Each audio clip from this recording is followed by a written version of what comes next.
읽으신 우리 민수기 말씀을 가지고 가나안 그 너머라는 제목의 말씀을 함께 나누고자 합니다. 제가 초등학교 5학년 때인가 6학년 때인가였던 것 같습니다. 학교에서 이제 친구들과 함께 현장 체험 그런 비슷한 거를 했는데, 장소가 어디였냐면 관악산이었습니다. 그래서 관악산을 친구들과 소풍 가는 기분으로 기분 좋게 올라간 적이 있습니다.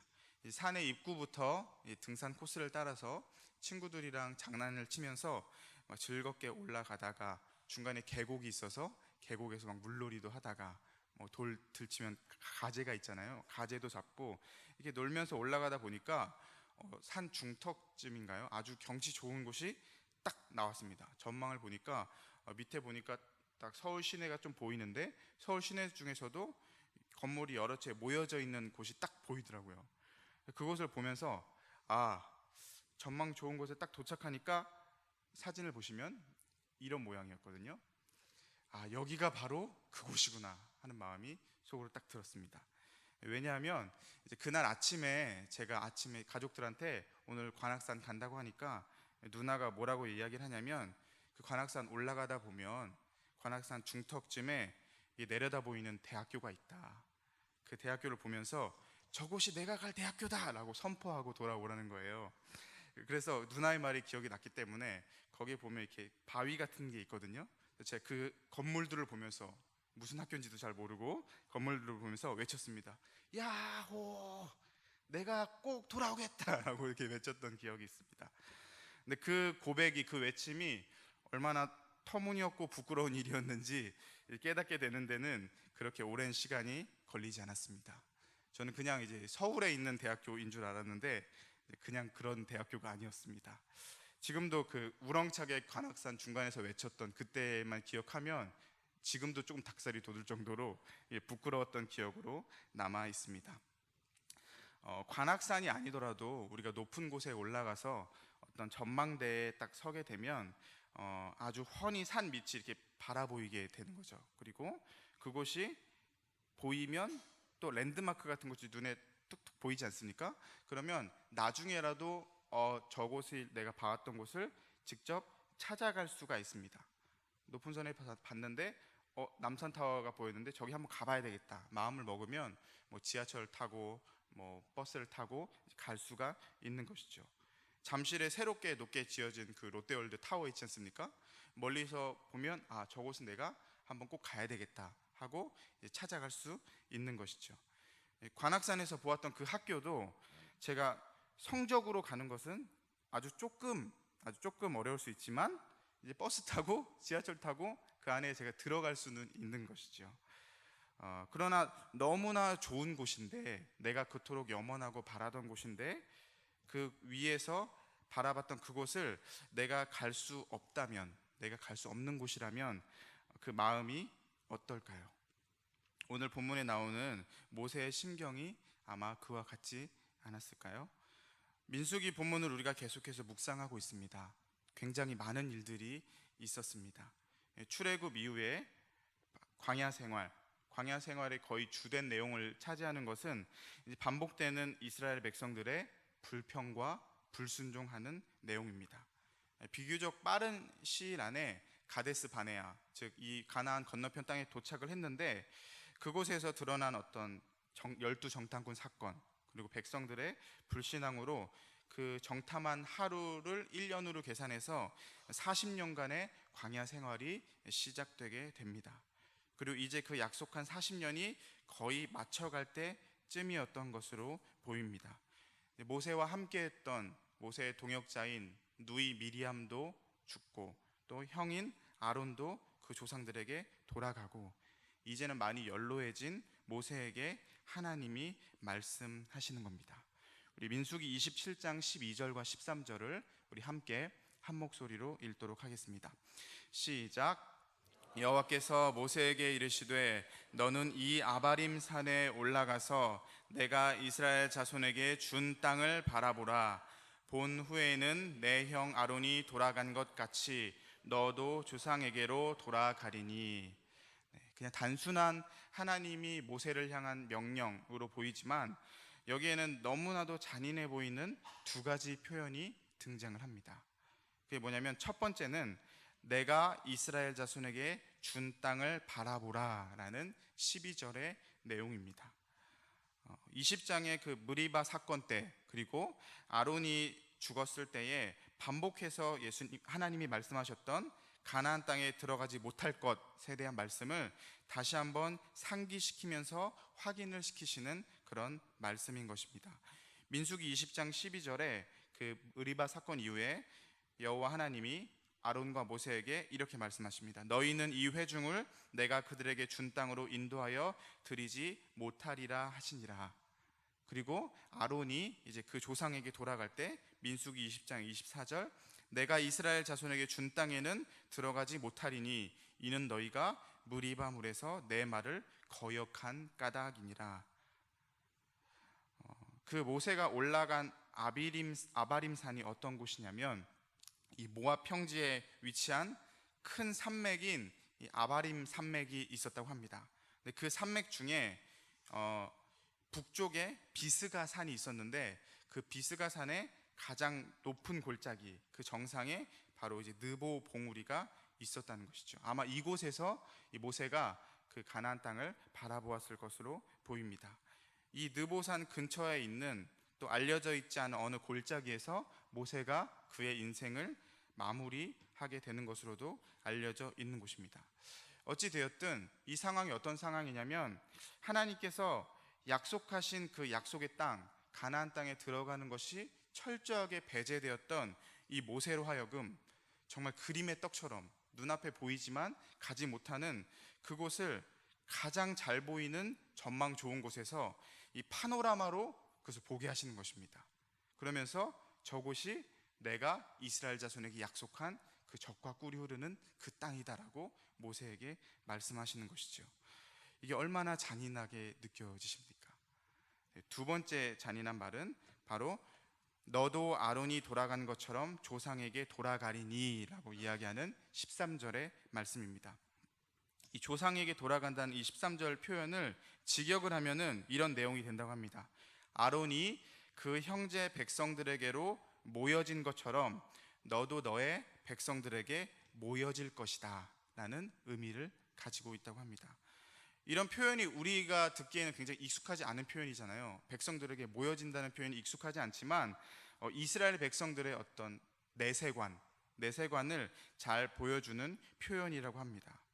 그러니까 그 유대인들에게 있어서 죽음은 완전한 단절 그리고 완전한 사라짐을 의미하는 것이 아니라 어떤 새로운 생의 출발점, 즉 먼저 간 어떤 믿음의 조상들, 믿음의 그 백성들을 다시 만나고 교통하게 될 수 있는 계기로 그들은 믿고 있었다는 겁니다. 이러한 비슷한 사상은 신약 성경에서도 등장을 하게 되는데요. 믿음의 칭찬을 받은 그 백부장이 있지 않습니까? 종을 고쳐달라고 예수님에게 부탁하고 예수님이 유대인 중에서도 이만한 믿음이 없다라고 이야기한 백부장을 칭찬한 그 내용 다음에 이런 내용이 있습니다. 마태복음 8장 11절 또 너희에게 이르노니 동서로부터 많은 사람이 이르러 아브라함과 이삭과 야곱과 함께 천국에 앉으려니와. 믿음의 조상들 아브라함과 이삭과 야곱과 함께 많은 사람들이 동서 또 유대인과 이방인 가리지 않고 많은 사람들이 그 천국에 앉게 될 것이다 라고 이야기를 하고 있는 것이죠. 또 우리가 잘 알고 있는 내용인 부자와 거지 나사로의 어떤 비유에서도 누가복음 16장 22절 말씀에 보면 이에 그 거지가 죽어 천사들에게 받들려 아브라함의 품에 들어가고 부자도 죽어 장사되매. 이런 표현에서도 보면 유대인들이 죽은 이후에 그 조상들에게 돌아가서 그 품에 있는 것이 바로 이들의 내세관이다라는 것을 우리가 알 수가 있는 것이죠. 그런데 좋게 해석해서 내가 조상들에게 돌아갈 것이다 라는 표현이지 사실 굉장히 직접적으로 받아들이면 어떤 의미냐면 너도 곧 네 형 아론처럼 이제 죽을 것이다. 이 약속의 땅, 내가 이 땅을 이스라엘 자손에게 약속한 땅이고 그들이 이 땅을 차지할 건데 너는 곧 네 형처럼 죽게 될 것이다 라는 표현입니다. 너무 잔인하지 않습니까? 이 들어가지도 못할 그 곳에 데려가시는 건 둘째 치더라도 이 모든 것을, 이 좋은 것을 가장 전망 좋은 곳에서 이 파노라마로 다 보여주신 이후에 너는 근데 이 땅 못 들어갈 거야. 너도 네 형처럼 곧 죽게 될 거야 라고 말씀을 하시는 것이죠. 정말 하나님이 너무 좀 지나치신 것 아닐까, 또 그런 생각이 인간적으로 들게 되지 않습니까? 그런데 이에 대한 모세의 반응이 이상하다는 것이죠. 여러분, 모세의 그 인생을 한번 살펴보십시오. 얼마나 고생이 많았습니까? 그죠? 백성들 때문에 그 속은 얼마나 끓었습니까? 그리고 그 책임의 막중함, 광야에서 이 수백만 되는 이 사람들을 혼자서 이끌어야 되는 어떤 그런 부담감들, 40년이란 긴 세월, 그리고 70인의 장로, 또 백부장들이 세워지기 전까지 그 모든 것들을 혼자 감당해야 됐던 어떤 그 시련, 그 고난들이 얼마나 긴 시간들이었냐는 것이죠. 솔직히 그 정도 되면 하나님한테 한 번쯤은 성질이 낼 자격이 있는 것 아닙니까? 좀 협상도 하고 하나님한테 좀 협박도 해보고 좀 때도 써보고 할 만한 충분한 자격이 있는 사람이 바로 모세 아니겠습니까? 그런데 모세의 반응을 보면 지나치게 덤덤한 반응을 보이고 있다는 것이죠. 그런데 어떤 이 덤덤한 반응이 그냥 자포자기의 심정으로 하나님 정말 너무하시네요, 삐져서 에이 그냥 마음대로 하십시오 라는 이런 태도였을까요? 모든 것을 다 내려놓고 어떤 소유도 주장하지 않는 어떤 득도한 상황이기 때문에 그렇게 표현했을까요? 저는 그것이 아니라고 생각을 합니다. 모세는 물론 하나님이 직접적으로 보이는, 눈에 보이는 것들은 약속된 땅을 보여주고 그곳에 가지 못할 것이다, 너는 곧 조상에게 돌아갈 것이다 라는 표현이었지만, 모세는 하나님의 그 말씀 안에 있는 그 분명한 약속, 자신을 향한 분명한 약속을 바라보았고 그에 따른 확신을 취하였을 것입니다. 그 약속은 눈앞에 파노라마로 펼쳐진 그 가나안 땅처럼 실제로 눈으로 볼 수 있는 그런 약속은 아니었습니다. 그 가나안 너머에 있는 약속을 본 것이었습니다. 조상에게 돌아가리니라는 말은 죽음의 완곡한 유대식의 표현이라고 하였는데, 그 말이 모세에게 주어졌을 때 그 표현은 결국에 어떤 의미를 가지냐면, 모세가 결국에는 돌아갈 곳이 있다, 돌아갈 곳이 분명하게 있다는 것을 증명하는 표현이기도 한 것입니다. 하나님은 모세에게 그가 돌아갈 곳을 보게 하셨습니다. 육신의 눈으로는 모세는 이스라엘 자손에게 약속하신 가나안 땅을 보고 있지만, 하나님은 그와 동시에 모세에게 그 가나안 그 너머의 곳, 가나안 너머의 그 곳을 영적인 눈을 들어 바라보게 하신 것입니다. 호크마 주석에 보면 그 13절에 대한 주석을 이렇게 이야기하고 있습니다.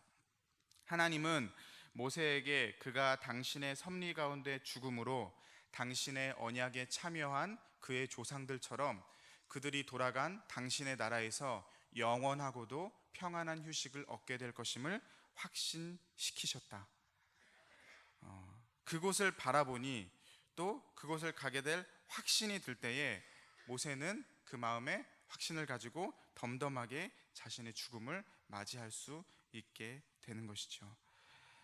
여러분, 이 본문의 이 메시지가 이 세상에서의 어떤 보상, 이 세상에서의 하나님이 갚아주시는 것들에 대해서 목말라하고 또 조급해하는 우리에게 주는 묵직한 울림이 있을 거라는 생각이 듭니다.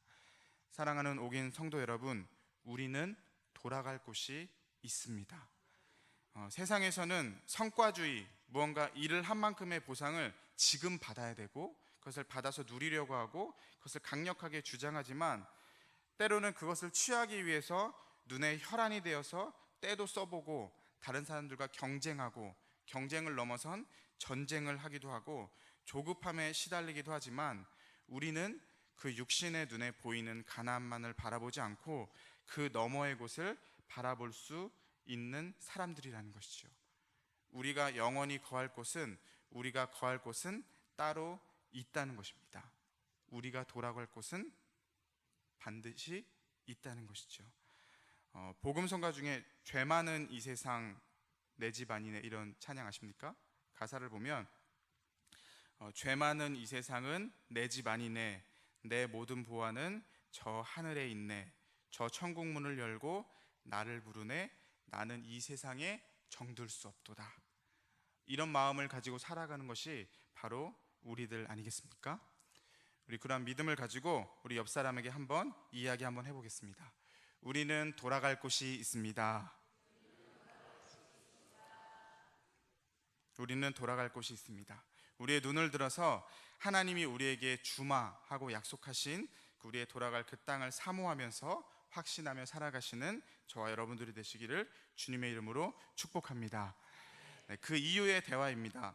15장부터 17절까지 한 번에 읽어보면, 모세가 여호와께 여짜와 이르되 여호와 모든 육체의 생명의 하나님이시여, 원하건대 한 사람을 이 회중 위에 세워서 그로 그들 앞에 출입하며 그들을 인도하여 출입하게 하사 여호와의 회중이 목자 없는 양과 같이 되지 않게 하옵소서라고 모세가 하나님께 구합니다. 이에 대한 하나님의 응답이 18절부터 20절까지 말씀인데요, 앞에 보시고 우리 한번 한 목소리로 함께 읽도록 하겠습니다. 시작. 여호와께서 모세에게 이르시되 눈의 아들 여호수아는 그 안에 영이 머무는 자니 너는 데려다가 그에게 안수하고 그를 제사장 엘르아살과 온 회중 앞에 세우고 그들의 목전에서 그에게 위탁하여 내 존귀를 그에게 돌려 이스라엘 자손의 온 회중을 그에게 복종하게 하라. 아멘. 모세가 돌아갈 곳은 이제 정해진 것 같은데 아직 모세에게 남은 유일한 걱정거리 한 가지가 있었습니다. 바로 이 남겨진 백성들에 대한 안타까운 마음입니다. 내가 떠나면 이 목자 없는 양과 같이 될 이 백성들은 어떻게 할 것인가? 그런 백성들에 대한 안타까운 마음들, 애달픈 마음들이 모세에게 있었던 것이죠. 그런 모세에게 하나님은 하나님의 영이 머무는 여호수아를 안수하여 다음 지도자로 세우게 하셨고, 또 아론의 아들 엘르아사를 대제사장으로 삼으셨습니다. 백성들을 향한 그 마음을 가진 모세로 하여금 다음 세대를 바라보고 그것에 안심하게 하신 것입니다. 이 본문을 보고 또 설교를 준비하면서 저는 최근에 우리 옥인교회에서 치루었던 몇 건의 큰 장례들을 함께 생각할 수 있었습니다. 시니어 어르신들, 또 교회에 연로하신 분들의 장례가 연초부터 계속해서 있어 왔습니다. 사랑하고 존경하는 우리 원로 목사님을 떠나보내는 슬픔을 겪었고, 또 제가 개인적으로는 시니어 사역을 하면서 자주 만나 뵙고 또 신방도 하고 또 대화도 하면서 많은 교제를 했었던 교회 어른이셨던 권사님들의 장례도 짧은 시기에 연달아 치르게 되었습니다. 한번 생각을 해보았습니다. 광야에서 이스라엘 백성들을 위해서 죽도록 고생하고 헌신하고 수고하였던 모세처럼 그분들도 교회가 어려울 때, 또 교회가 세워지고 든든하게 자라갈 때 얼마나 많은 고생을 하셨을까. 교회를 말씀으로 바로 세워 가신 분도 계시고, 또 교회를 건축할 때, 또 교회가 재정적으로 풍부하거나 부족할 때, 주일학교 수련회 때마다 그 식사 봉사로 교회를 위해서 섬기시고, 또 교역자들을 향한 힘을 다한 섬김으로, 또 기도의 자리를 빼지 않고 지키는 신실함으로, 물질로, 시간으로, 감정적으로 얼마나 많은 헌신을 하신 분들입니까? 근데 꼭 소천하지 않으신 분들이라도 지금도 여러분들 주위를 보시면 우리 교회를 위해서 헌신하시다가 머리에 하얗게 서리가 내리신 시니어 어르신들이 얼마나 많이 있습니까? 그런데 그분들이 교회와 하나님 나라를 위해서 그만큼 많은 헌신과 수고를 하셨는데, 그만큼, 그 수고만큼 과연 이 세상에서 또 물질적으로 눈에 보이는 것으로 보답을 받으셨을까? 아니면 지금 그 보상을 받고 계실까? 하는 생각을 하게 되었을 때 그러지 못하셨을 수도 있겠다라는 생각이 드는 것이죠. 눈에 보이는 가난을 직접 내 발로 밟고 또 정복하는 그런 축복을 지금 세대에 경험해 보지 못하셨을 수도 있다고 생각을 합니다. 그러나 그분들의 수고로 세워진 이 우리 교회의 다음 세대들이 하나님 앞에서 바르게 성장해 나아가는 그 모습을 볼 때 더 나은 본향을 향하여 후회 없이 기쁘게 눈을 들어 바라볼 수 있었던 것 아니겠습니까? 그것을 하나님이 그분들에게 보여주셨고 또 보여주시고 계신다는 것이죠. 꼭 시니어 어르신들뿐만이 아니더라도 우리 모두가 지금 교회를 위해서 많은 수고와 헌신을 하지만 꼭 그 일들이 우리의 세대에 다 이루어지고 열매 맺어지고 우리의 눈에 보이는 보상으로 드러나지 않을 수도 있는 것입니다. 그러나 그런다 할지라도 하나님은 계속해서 우리 교회 안에 다음 세대들을 키워가시고 그들이 하나님을 만나게 하시고 하나님을 예배하게 하시고 성령 충만으로 믿음으로 바로 서가게 하실 것입니다. 그리고 그것을 우리에게 보이실 것입니다. 마치 모세에게 하나님의 영이 충만한 여호수아와 아론의 아들 엘르아살, 그 다음 세대들을 보이신 것처럼 말입니다. 사랑하는 성도 여러분, 하나님의 약속의 땅 가나안 그 너머에 있는 우리가 돌아갈 그곳을 하나님은 바라보게 하셨습니다. 또 우리의 다음 세대, 미래를 걱정하고 있는 우리에게 든든히 서 나아가고 하나님 앞에 바르게 자라나가는 다음 세대들을 바라보게 하셨습니다. 그것이 우리에게 소망이 되는 것이고 그것이 이 세상에서의 그 소임을 마치고 우리가 기쁘게 눈 감을 수 있는 이유가 되는 것 아니겠습니까? 저와 여러분이 하나님께서 보여주시는 육신의 그 가나안 생활, 그 너머의 삶을 믿음으로 바로 세워져 나가는 우리들의 다음 세대를 바라볼 수 있는 영적인 안목을 가지고 살아가게 되시기를 주님의 이름으로 간절히 축복합니다. 우리 함께 찬양 하나 하겠습니다. 우리 찬송가 491장 저 높은 곳을 향하여 우리 찬양하시고 함께 기도하시겠습니다.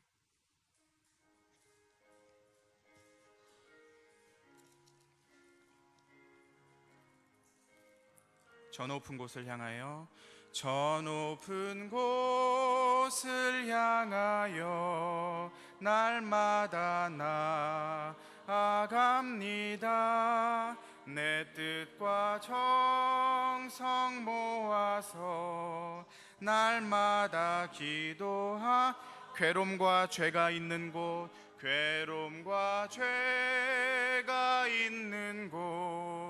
나 비록 여기 살아도 빛나고 높은 저곳을 날마다 바라보니 의심의 안개 거치고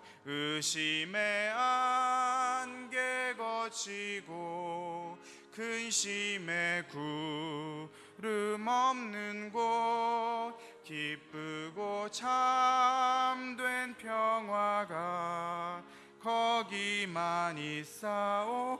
험하고 높은 이 길을 싸우며 나아갑니다. 다시금 기도하오니 내 주여 인도 5절 내 주를 따라 올라가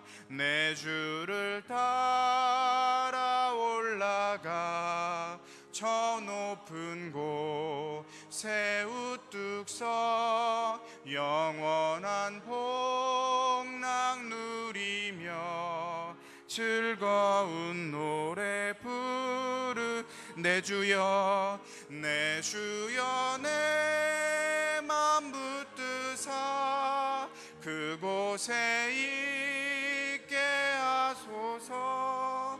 그곳은 빛과 사랑이 언제나 내 주여 내 맘 붙드사 내 주여 내 맘 붙드사 그곳에 있게 하소서.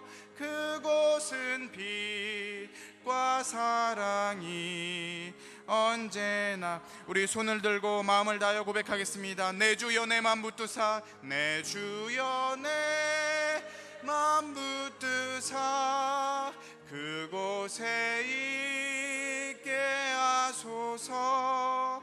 그곳 그것은 빛과 사랑이 언제나 넘치옵니다.